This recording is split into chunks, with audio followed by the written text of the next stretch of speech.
Welcome to Trade and Connectivity Challenge 2021 virtual briefing session with GKE.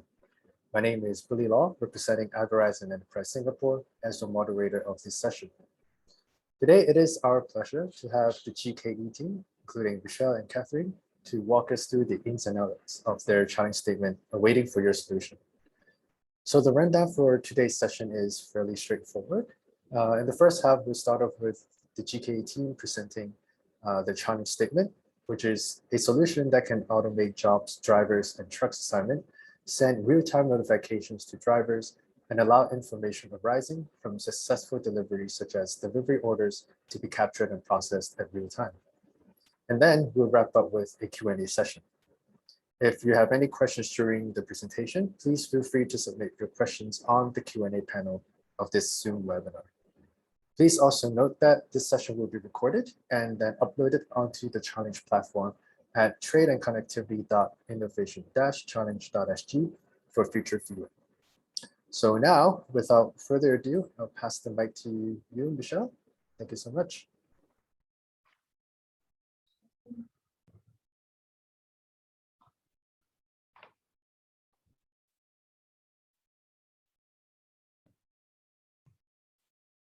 Hi, good afternoon, everyone. Hi, good afternoon, everyone. My name is Michelle, and I am from GKE. Today with me, I have two of our vice presidents, Doreen and Marina, as well as my colleagues, Song Qi and Catherine. Before I begin with my sharing, let me start off with a brief introduction of what GKE does. We are one of the leading integrated warehousing and logistics solutions provider. GKE has around 1 million square feet of space serving the various industries. Our facilities are built to cater for general, licensed, bonded, and dangerous goods storage. We provide freight forwarding service and project management that adds value to our clients' needs. GKE owns a fleet of vehicles that support our container trucking business, conventional transportation, and marine logistics deliveries. Now, let me run through our challenge statement submitted for TCC 2021.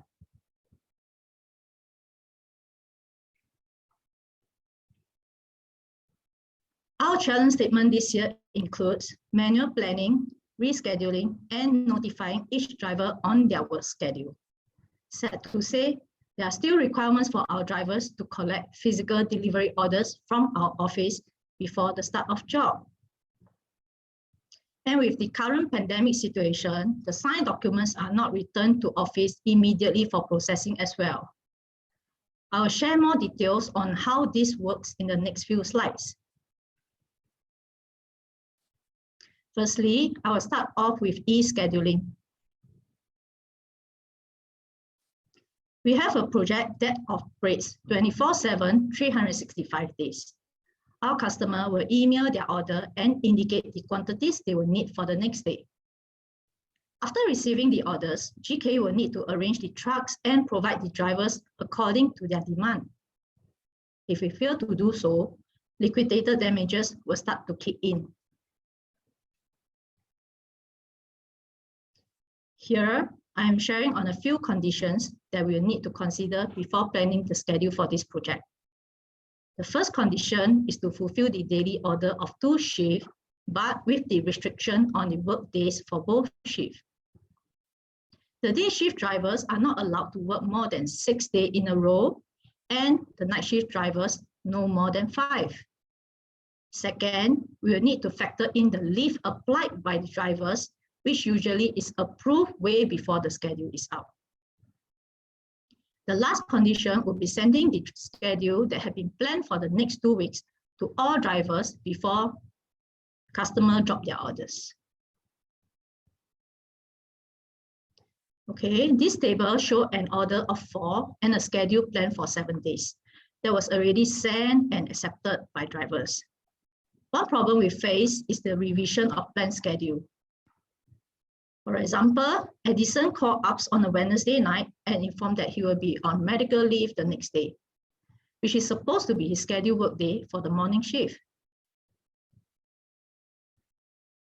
So for this, immediate reshuffling of workdays need to be arranged by the traffic team.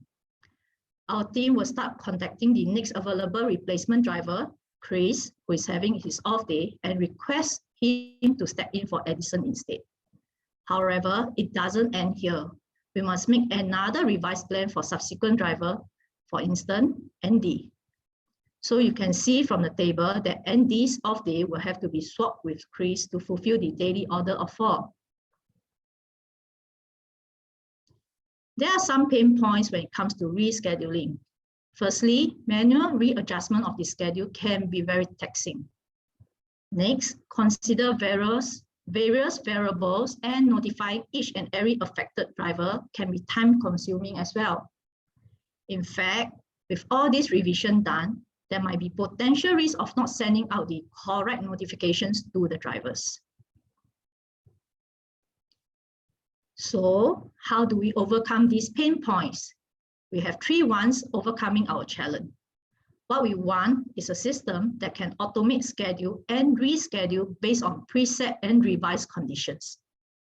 The system should also have an easy click button for sending out notifications once schedule is firm. There will also be a driver acknowledge system, which includes a notification alert where drivers will need to respond within a specific time frame. Failure to do so results in both drivers and schedulers receiving repeated notification alerts for them to respond. Next, I'll share more on e-delivery order. This is our current operating mode on delivery order and getting it signed. Currently, the jobs are created by customer service team in our transport management system. In short, we call it TMS, and the data will be shared with traffic department for deployment purpose.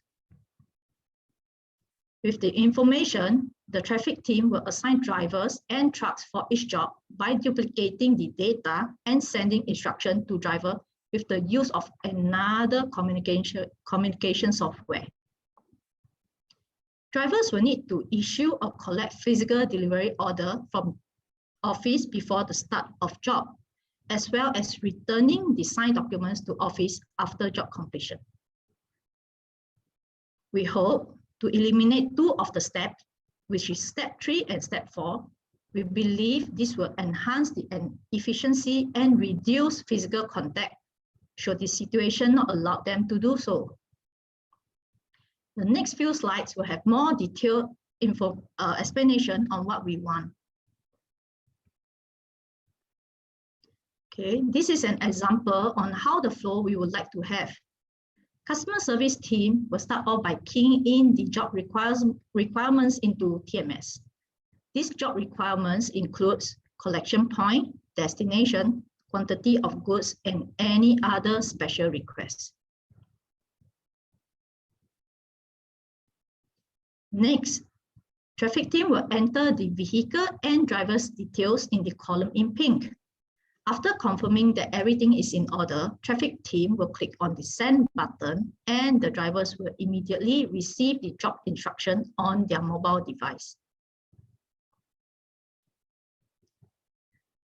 This is a sample of a driver device. On the device, they will receive the instructions and important requests like additional scope of work, covering of canvas, and scanning of QR code. Of the message for drivers to acknowledge. What we want for e-delivery order is a system that can actually link to our TMS and send out driver instruction directly to them. Collection of delivery order will also be converted to EDO, and acknowledgement can also be done by scanning the QR code given to them in the device.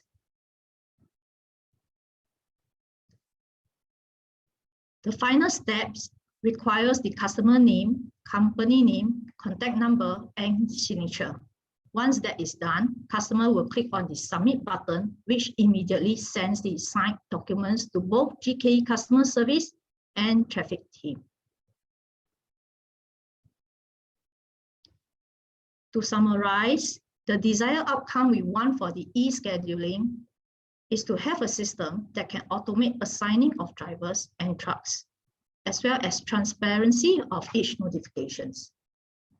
As for the e-delivery order, we would like to have drivers receiving job instructions directly in their devices, and once job is completed, the delivery acknowledgement can be received by the office immediately. With that, I will end my sharing and thank you everyone for listening. We are now open to the floor for any Q&A. Thank you so much, Michelle, for the very comprehensive presentation. So now we open the floor for Q&A. So attendees, if you have any questions, you can put them on the Q&A panel. So there's one question here. Is there any specific precondition that should be set in the system? Or how many preconditions should be set in the system?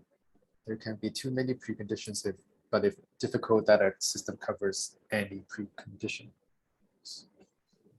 Okay, for the conditions that we would like to have, probably we'll have like a few fixed preset conditions. And on top of that, we would like the system to have flexibility so that we can actually change according to the job requirement.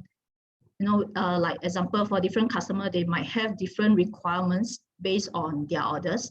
So like for this project that we are talking about is quite a fixed conditions on the few conditions that we have actually point out. There's 3 conditions that we have point out mainly for this project.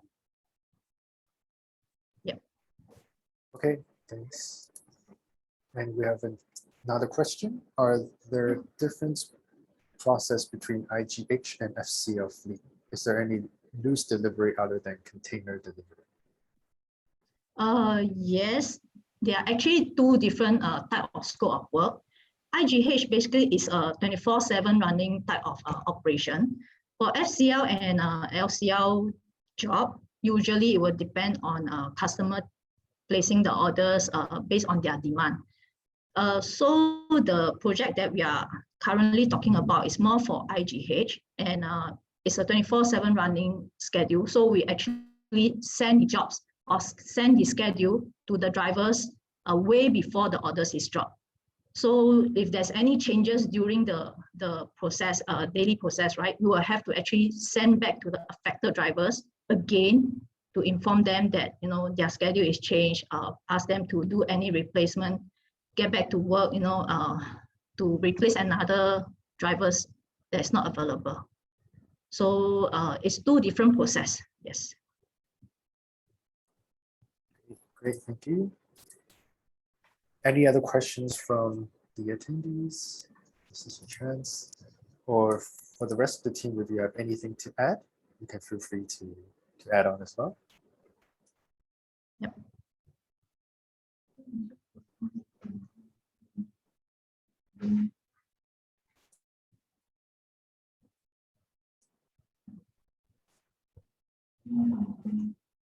Okay, looks like we don't have too many questions. I think the presentation was very clear. So right now, I guess maybe it takes some time for the attendees to process the presentation as well and the information. But if anyone has any further questions, you are free to ask it on the challenge platform. Or if you're new to TCC, we sincerely invite you to register at tradeandconnectivity.innovation-challenge.sg so you can become a participant and submit your ideas.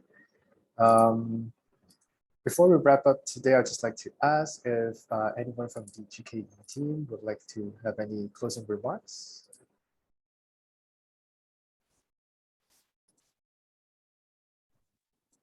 Yep. Actually, thank you, Billy, and the participant as well. Actually, we are quite open to any type of system that can help us to automate and cut short our or reduce our timeline, like sending jobs manually to each drivers. So we welcome any system that can actually help us to reduce our duplication process as well. Yeah. Okay. Thanks, Michelle. And Thank you. I hope this session provided some new insights and better clarity for the attendees to see the challenge that GKE is facing.